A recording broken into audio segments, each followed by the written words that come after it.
All right. Hello and welcome to Colonial Outcasts, the anti-imperialist podcast that both your MAGA and or Hindutva uncle would absolutely hate. Turns out you can be both a Hindu nationalist yearning for the establishment of the Hindu Rahstra and a white supremacist who loved Trumps at the same time. And you might be like, what? But yeah, it's a whole thing. Just Google RSS India and enjoy that insane rabbit hole. We're actually going to touch on the RSS, which is founded as a Hindu nationalist paramilitary organization whose founder intensely admired the Nazis and other fascist movements in Europe in the 1930s because the ruling party in India is called the BJP, the Bharatiya Janata Party, which was the political wing of the RSS that came into power in the 1990s. And here we are with the Modi government. Narendra Modi is the prime minister of India, admiring Israel, calling for a replication of Gaza and Pakistan, and it almost makes too much sense that the two countries are ideologically aligned because they have their roots in similar ideologies that came out of the 1930s and before. So anytime you see fascist militancy, also look for Israeli arms sales. Anyways, I'm your host, Greg Stoker, joined by co-host Mark Wayne and special guest Tamkenat Mansoor, fellow activist, political commentator, coming to us from Lahore, Pakistan. Thanks so much for coming on while Indian drones are getting shot down by Pakistani air defense systems. Yeah, thank you for having me. It was very eventful day for us in Pakistan here, Yeah, I'm sure. especially in Punjab. I guess that's where most of the strikes are happening, and the information on the ground is very confused. So you were just saying you had to trust your governments, I guess, at some point. Yeah, I mean, you need to have one source of information which you can at least rely on to some extent. And when it comes to if I'll be given a choice between the Godi media, the Indian media, or my government, I think I'll choose my government like 100%. Well, one government's messaging is being far less insane and jingoistic than another, and of course, that's coming from the fascist Modi government. So they do have more credibility in my eyes. Having lived in India, I don't trust anything that comes out of the Indian media or the government itself. So, anyways, Mark's here kind of as an interlocutor. I know a lot of I people never in the knew I never knew there will come a point where we'll think that okay, our government is more reliable than any media outlet. But it has come to the point where now, when you compare it with the Indian government or their media, I mean, we seem to appear pretty normal and even immensely sensible, which I never thought was possible because living in Pakistan, we always believe that okay, always pointing out our own mistakes. But now recently, when I see their media portrayal of what is happening and how the people are reacting, I've started to believe that I've started to sort of like my people a little more now.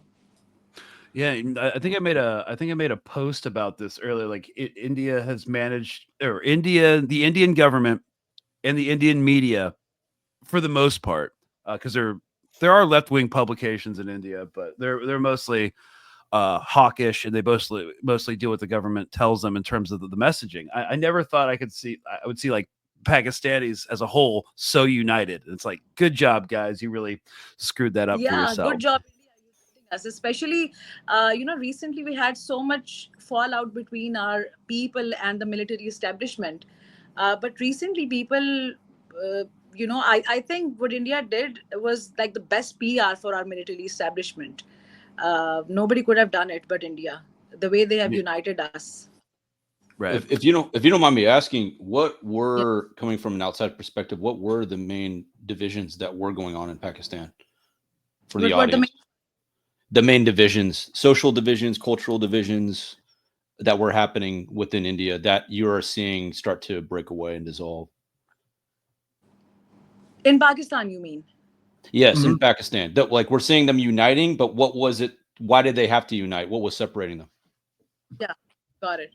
Okay, so like Pakistan has been actually became a very polarized society ever since Imran Khan came into power, and because Pakistan is basically a military establishment controlled regime. Like, it's a country which is basically with our political class is very intensely affected, and sort of is there is a huge influence of our military establishment in our political scenario as well. Mhm. So Imran Khan came to power in like 6 7 years ago, and he, like any other populist leader like Trump and like Modi, he was very popular among the people because of the way that he talked. People thought he's in, because we are a post-colonial nation, so there the post-colonial hangover is very strong here. So a Mm. good-looking guy who's a former cricketer who speaks English fluently, and people used to look at him as this exuberant sex symbol of a man, extremely misogynistic too. So he became like extremely popular here, and people started to believe that, okay, this is the messiah that we were waiting for, and he is like being quoted as being the greatest Muslim leader of the world and all of those things, although he had nothing to show for it actually.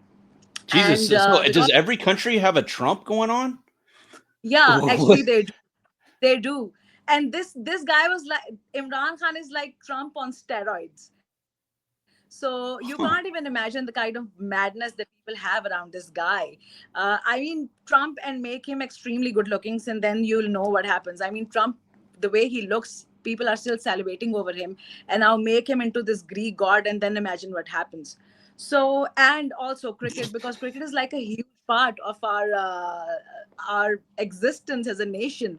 So he was like this cricketer who, under whose captaincy, we won the 1992 World Cup of cricket. So he is like this enigma sort of a guy in Pakistan. And he was brought in power through military establishment, but then he had a fallout with them. And like they always do, they put him in jail, and then all of his you know corruption charges suddenly surfaced, and now he's in jail, and people just believe that, oh my god, our messiah is in jail, and how are we going to survive? So there was a huge divide. Like before 2022, people like us on the left were always against the military establishment. We were saying that they should not interfere in the political scenario. But at that time, people supporting Imran Khan were completely okay with it, because they brought him in power. But when Got they it. So removed so him, Pakistan has a Trump and a Mar-a-Lago scenario going on. we Mind have a blowing. lot going on. Yeah. That's interesting. Yeah. So, Yeah. yeah, and a So lot that of people was are the main still. divide. That was the main divide. That then people became extremely against our establishment because they took their leader off the throne, and there were Huh. huge, protests and all of that going on. But now, ever since India has attacked, that sort of reconciled. People have Hmm. reconciled with the military establishment, because now they feel like they have to stand uh, with our uh, with our military, with our forces. Hmm. Right. And so I think that's a really good segment into like kind of what the current atmosphere is there.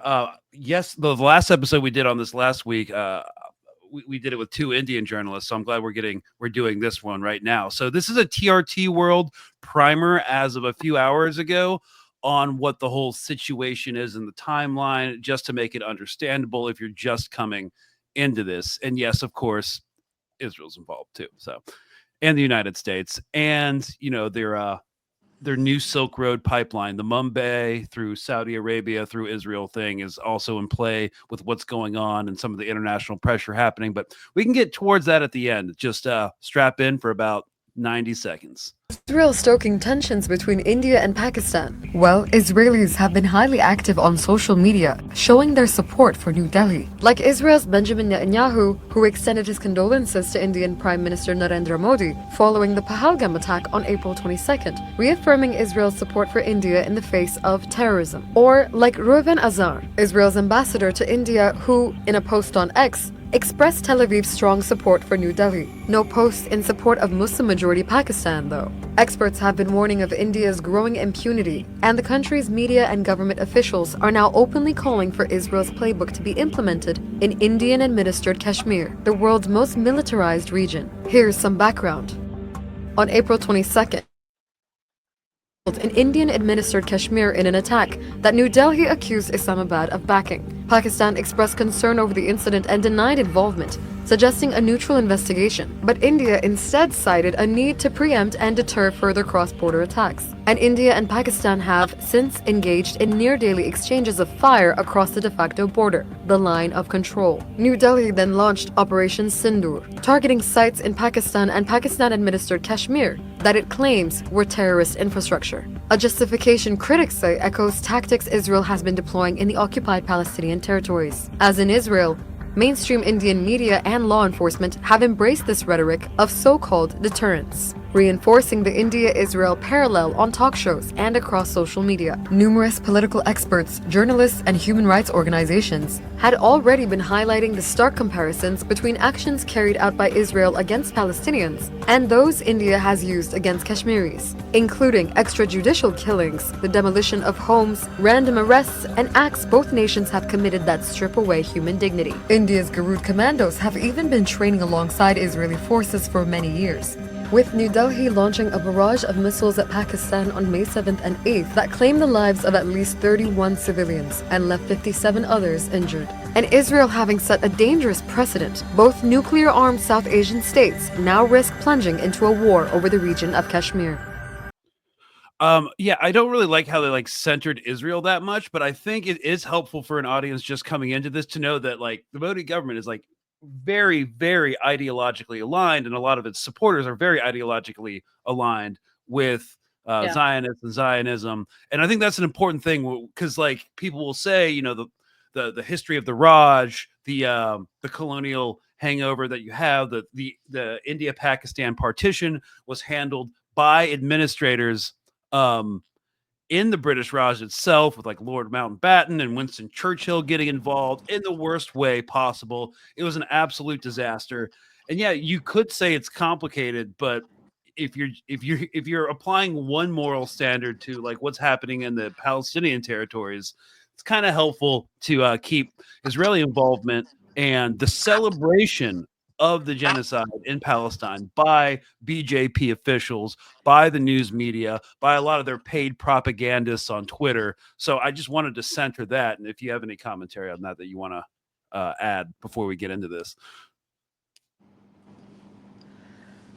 Well, a lot of people have been saying rightly that Hindutva, basically mentality is very similar to the Zionist one. Even when after this attack in Bahawalpur, where like civilians were attacked, even the supposedly liberal or left aligned Indian content creators or commentators, they have been using the same Israeli Hasbara, right from the Israeli Hasbara textbook. They've been saying that, okay, the terrorist camps were right in the middle of your civilian population, or your civilian population must be like in bed with the terrorists.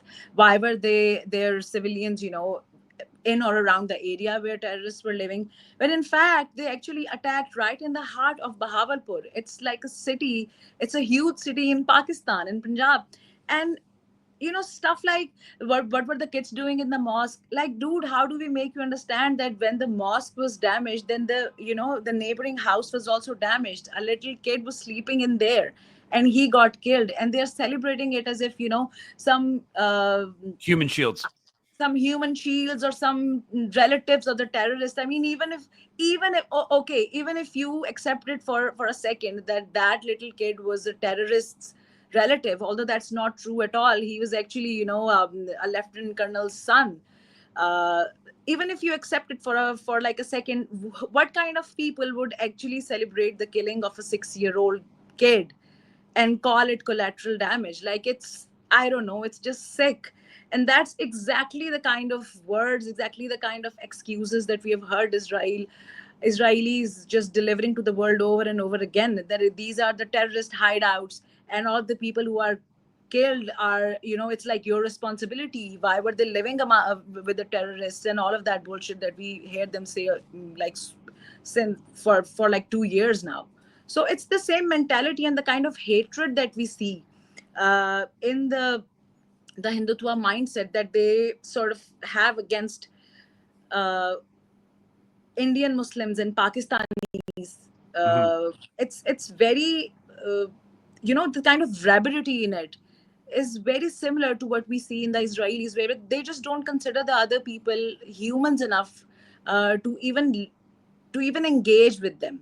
Like they like just kill them, just annihilate them. Just I've heard so many people just comment this under my videos and say that Pakistan needs to be wiped off of the map and all of the stuff. Exactly the kind of words that Israel has been saying, and it's sickening. Right. And, it's not just Hindu nationals within the country itself. And just for some context, the Muslim minority, the large Muslim minority in India, is heavily persecuted. A lot of the same things that we see uh, of us in America due to like people on Native American reservations or Palestinians in West Bank use the same surveillance technology, all from Elbit systems, make zoning for where they can live in neighborhoods kind of constricted. And yeah, and so that exists in India as well, as as well extends into Pakistan too, which is primarily Muslim, and to a lesser extent Bangladesh, but it's mostly just Pakistan. And just to demonstrate this, it's even in the Hindutva diaspora, because there's a massive Indian diaspora throughout the Yes. world. And so here is, let me pull it up. Here is, it's not a protest because the British government doesn't really have any issues with India's actions, but this is like a rally after the attacks. Notice the two flags being flown, the Indian flag and the other one.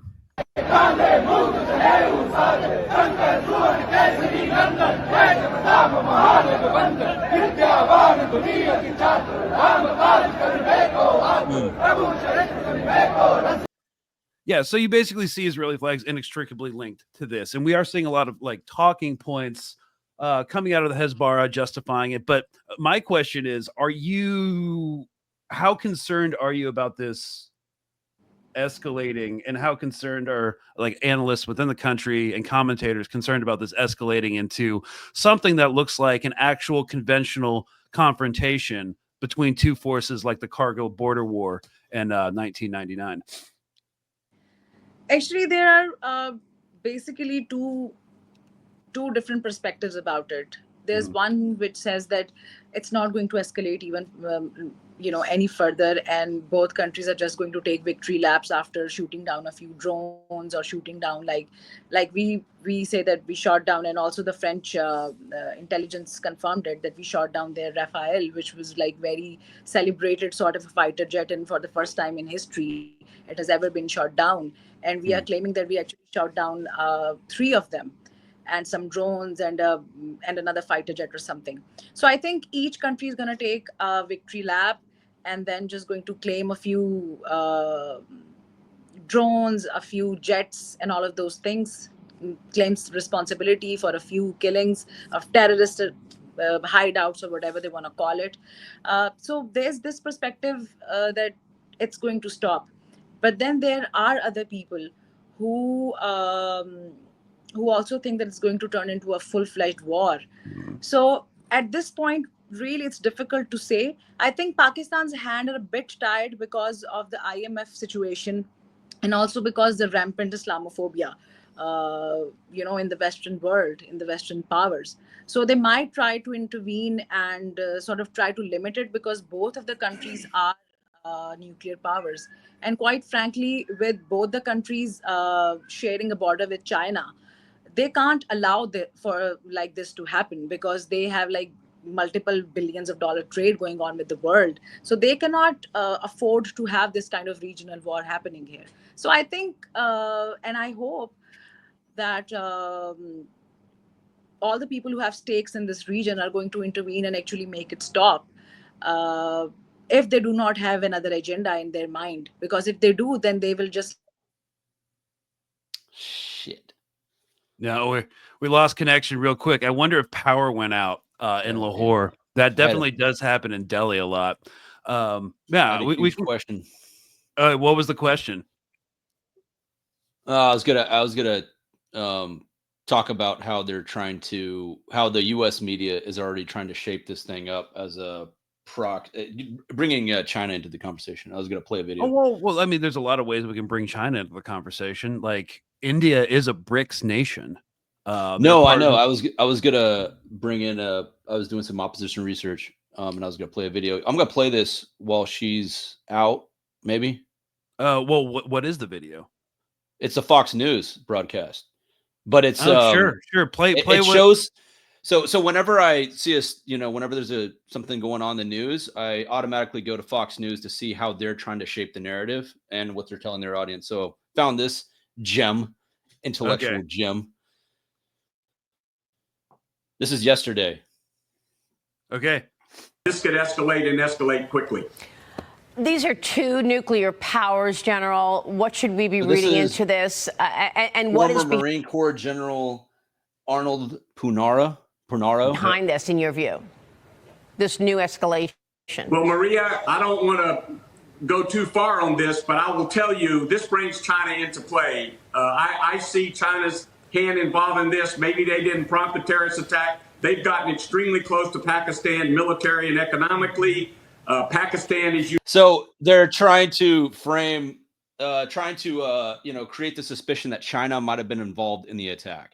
So this is kind of like their attempt at connecting the whole conflict and the aggression of whatever terrorist attack. I mean, it's just typical Fox News. Try to create a broader narrative that brings another nation into it to justify beating the war drums, essentially. Harbored the Taliban and gave them sanctuary during the whole Afghan war against U.S. interests. That's why the Taliban was so strong. At the end, Pakistan, with China, has provided nuclear expertise to Iran. On the other hand, we've gotten very close to India that's moved away from the Soviet Union and Russia. They have a dispute with China. India now has a larger population than China.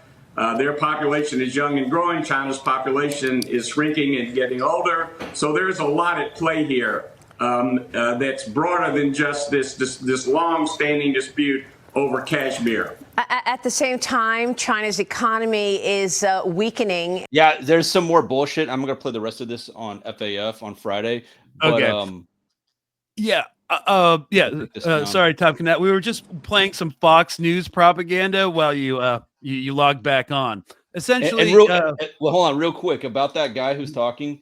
This guy has major connections with the military-industrial complex. He's always been a war hawk. I mean, he was the executive VP of SAIC, which was the Science Applications and Intelligence Corporation, which basically, launches surveillance and sells surveillance contracts, intelligence collections, all kinds of, your basic war industry. So this is just, the reason why I played that is because I wanted the audience to be aware of what is being pushed to the right wing of the American audience to try and manufacture consent or support for India in this conflict. So anyways, sorry. Well, yeah, because I mean, they're hugely anti-China. So, stalling out again.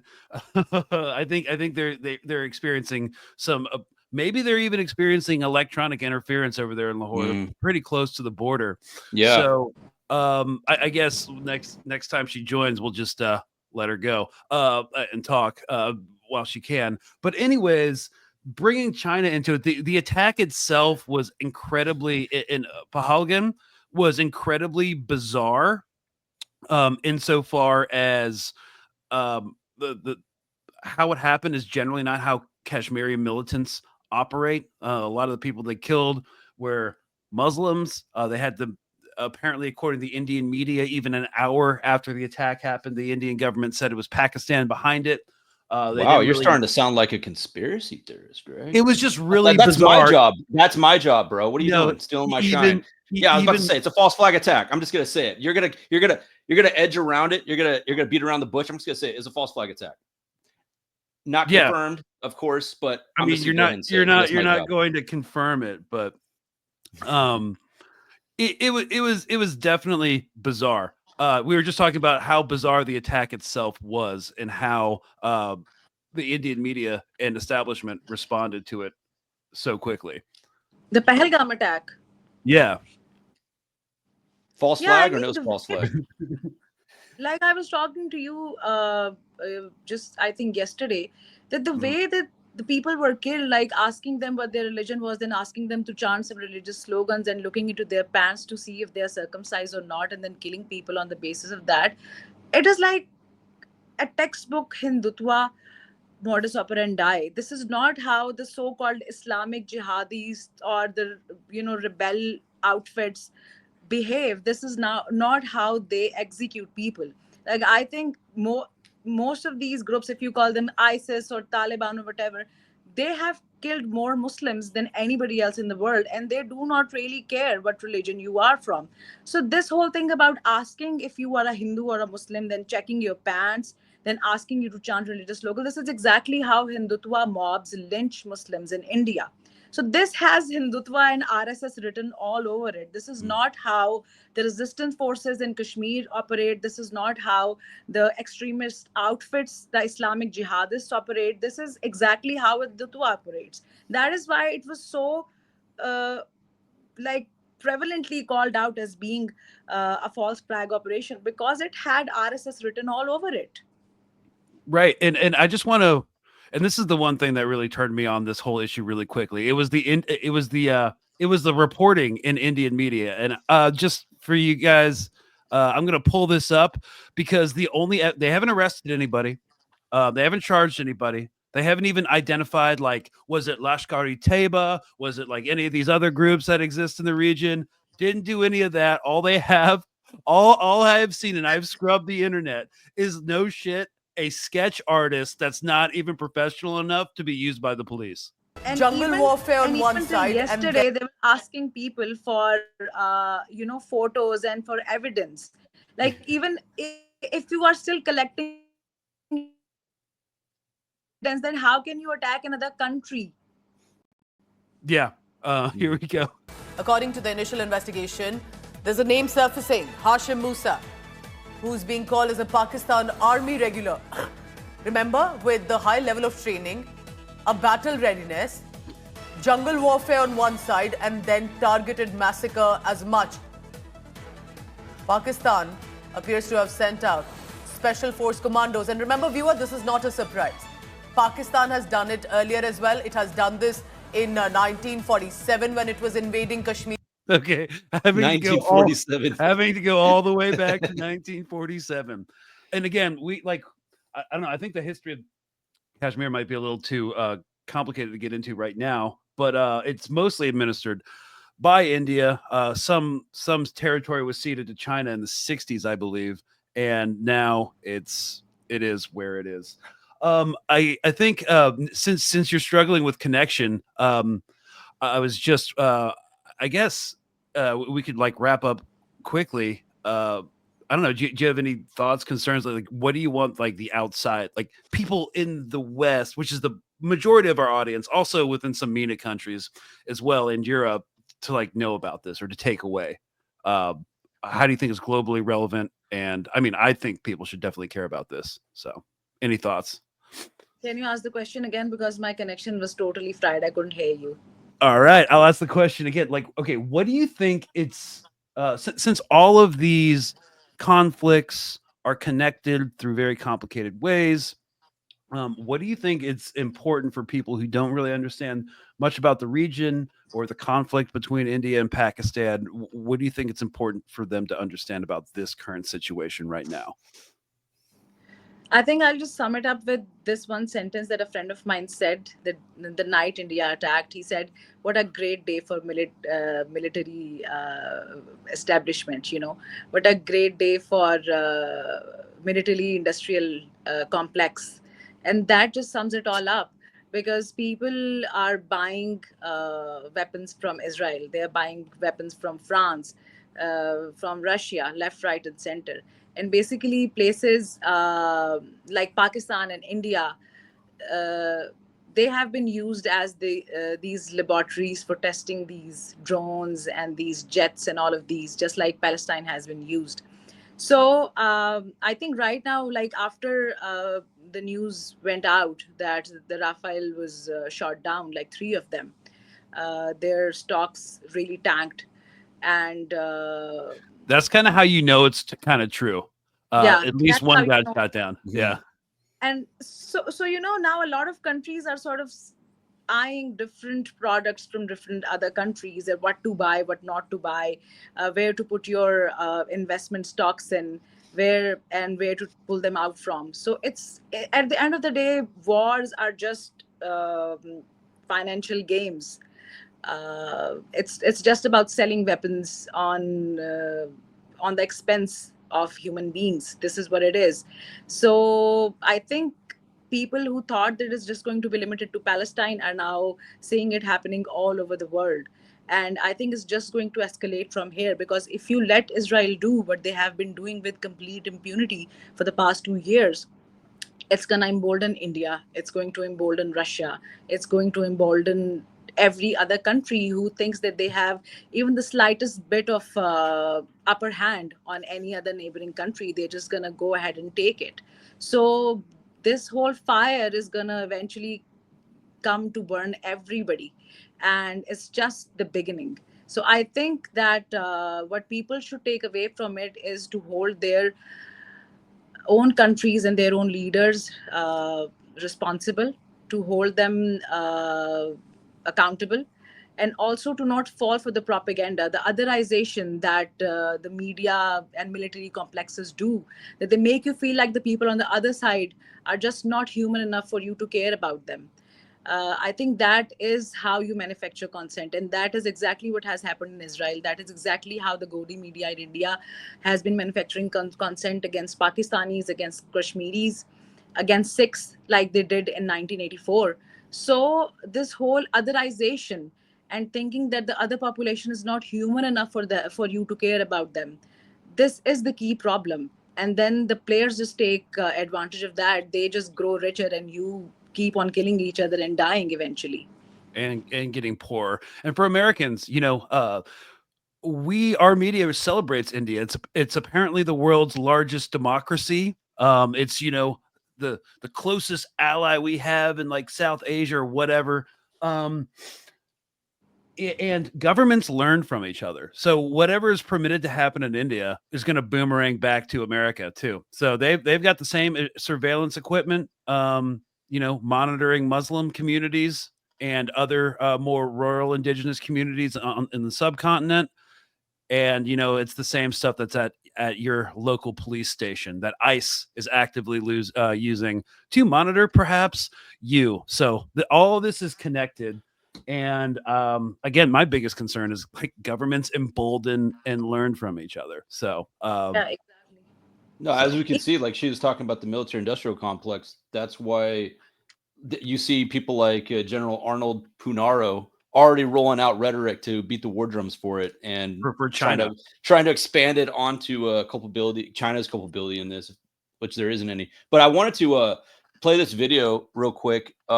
This was a pretty inspiring segment that I saw on social media that shows what maybe is it the kid going viral? Yeah.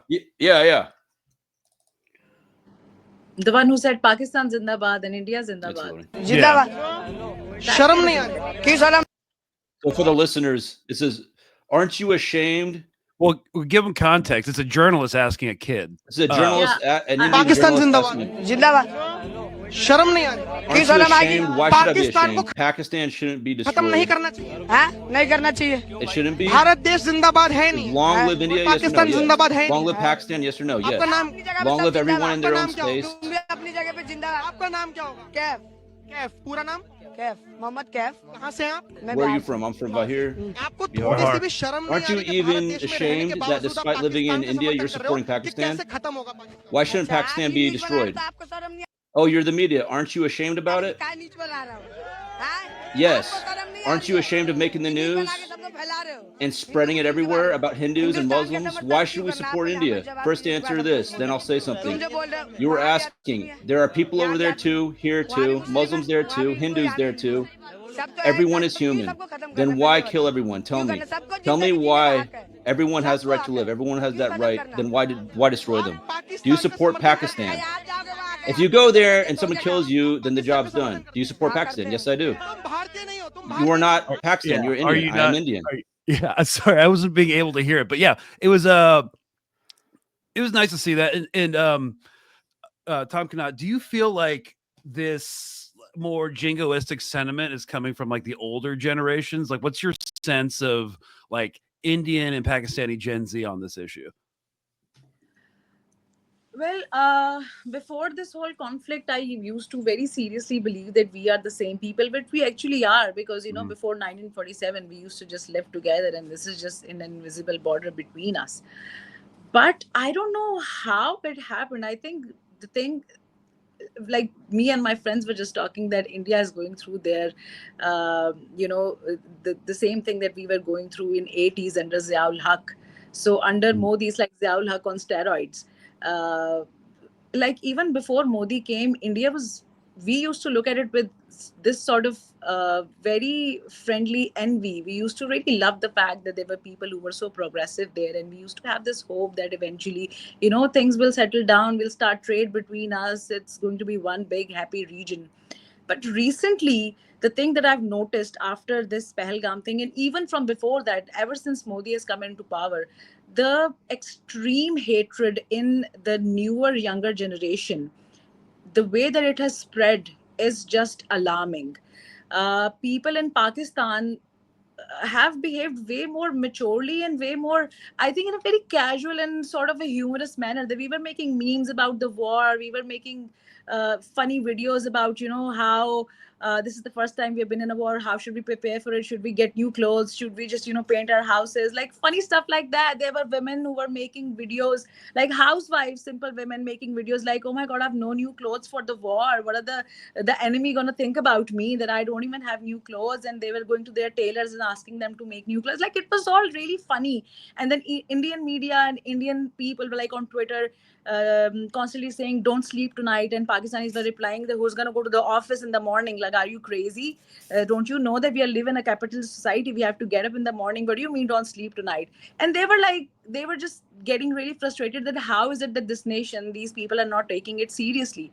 I think it's also sort of a coping mechanism, because we have seen so much destruction and bloodshed in the past 2 decades, after 9/11, then the Iraq war, then all of the Talibanization, and how it all sort of, trickled down into Pakistan. And there were massive terrorist attacks, like every single day, every other day. When I was in med school, every single day we used to hear a blast here or there, like 110 people killed in one place, 50 people killed in another place. Then there was this really, really heart-wrenching incident where a school was attacked, and hundreds of children were like shot dead.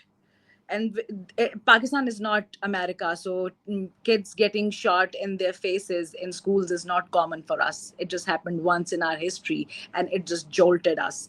So, we have seen so much of it that I think this is the humor is also our trauma response. We are trying to cope, and that is why we sort of don't take war too seriously, because we know how serious it actually is, and we do not want it. We try to, deter as much as we can, and try to sort of make light of the situation, that if it's not going to happen, I think we're just trying to tell ourselves that it's not going to happen.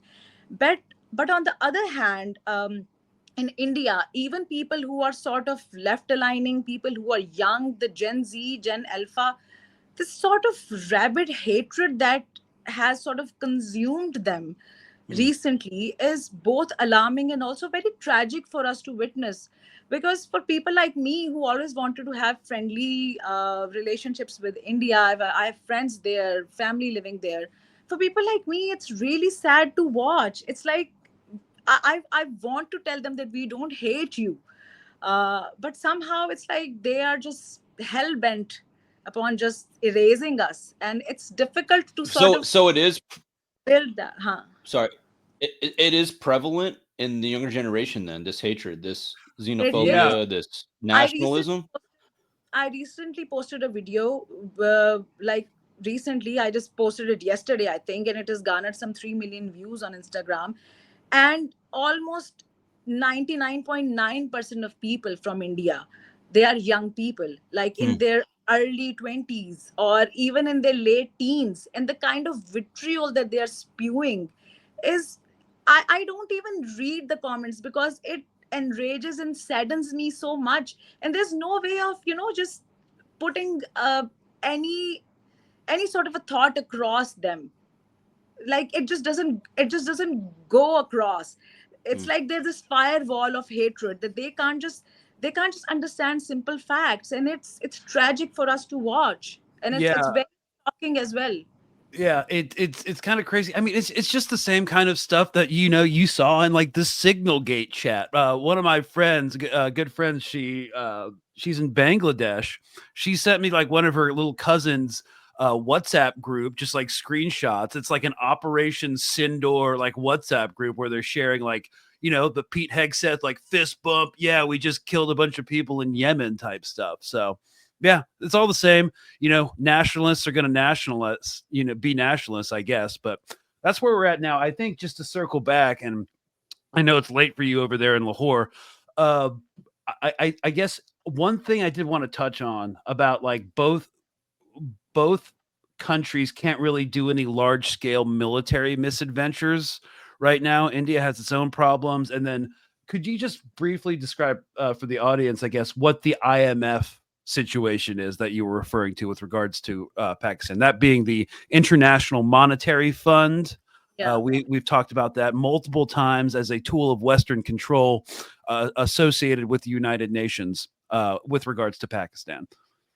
So yeah, we have been on this program from IMF, like this huge loan that we have taken from them, and a few installments have gone through, and a few are left, and our economy, unfortunately, relies on it immensely.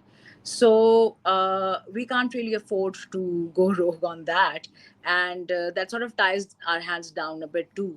Because if IMF says today that we are not going to give you the next installation, then we do not really have a financial backup for the country to run the country, basically. So yeah, that's the reality of being sucked up into this financial sort of Post-colonial trap. yeah. So yeah, well, we're all watching this and hope it really doesn't escalate. I don't like to make predictions, but hopefully it just ends in a bunch of saber rattling. Then everyone's government says, hey, we won and we Yeah. defeated, and everything goes back to normalcy. Yeah, I'm personally scheduled to go to India later this year, and I don't want to have to boycott that, because I need to apply the same moral At this standard. point, What? I said I think at this point you should. Yeah. Yeah. I'm glad I didn't buy my plane tickets. Maybe I'll check out Pakistan instead. While we're in the area. You're most welcome. One of the most hospitable nations in the world. So. Oh, I know. Yeah. So. All right. Well, I know it's late for you. I also have a hard out. I just wanted to talk about this. I've been seeing the Israel India connection all over social media today, and I know people are just learning about it for the first time. So I kind of wanted to flesh that out for everybody, and basically talk about this in the most general terms. It's a really vibrant history in the region that's also very complicated and rich as well. And I know people are kind of drinking out of a fire hose, since a lot of people have become politically involved in what's going on in the world since, I don't know, for a lot of people, it's just been since October 7th. So here's a new region that you guys should learn about and really get into the history. I personally focused on the British Raj for my post-colonial studies. So yeah, that's how I got introduced to it. And really, thanks so much for coming on. We will post your socials here in the description so we can follow you or your posts or whatever you put in your stories, because I know you've been really active over the past few days. So you're on Instagram, which I'll link. Are you on the Nazi social, which is Twitter? I don't post there anymore. It's such a cesspit. I already have anxiety in my life. I don't go there. That's not for me. Too many bots there. Too many Nazi bots. Not even bots. I mean, I think there are some platforms that really bring out the worst in people, and Twitter is one of them. Absolutely. Plus, there's a lot of Hindutva bots coming out of Bangalore. So, they're forming on my Instagram too, but I don't read the comments anymore. So yeah, I'm good. Yeah. All right. So you're mostly on Instagram, and we will link that in the description. Oh, sorry, you cut out real quick. Can you say that again? I said mostly on Instagram and YouTube. We'll do that as well. All right, y'all. Well, we made a nice 45-minute shorter episode than usual. Thank you so much. Thanks, Mark, for asking some interlocutor questions. And this is going to be our episode for the week. We are on Patreon if you want to take a break from the horrors of this world and watch our Friday episode where we look at memes and talk shit about cops. All right, y'all. Thank you so much. This has been Colonial Outcasts, and we will see you tomorrow, perhaps. Monday, definitely. Cheers, y'all.